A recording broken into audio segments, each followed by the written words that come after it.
નમસ્કાર. નરેશ પટેલે કર્યો ખુલાસો.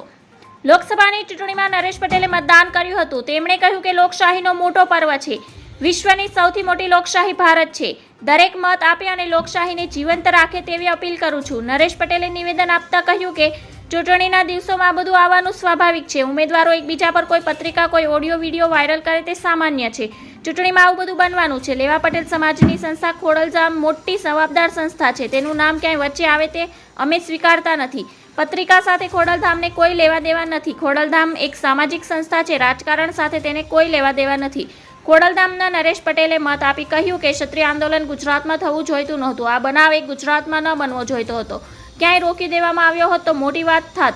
પરંતુ સમયની વાત છે અને સમયમાં વાત થઈ તે મુજબ ચાલે છે. લેવા પટેલ અને કડવા પટેલો વચ્ચે વૈમનસ્ય ફેલાવવાનો આરોપ લગાવવામાં આવ્યો હતો. કોંગ્રેસના ઉમેદવારના સમર્થનમાં લેવા પટેલ સમાજને ઉશ્કેરવાનો આરોપ લગાવવામાં આવ્યો હતો. પોલીસ કમિશનર સમક્ષ જવાબદારો સામે તાત્કાલિક પગલાં લેવાની માંગ કરાઈ છે. ધન્યવાદ. જય હિન્દ.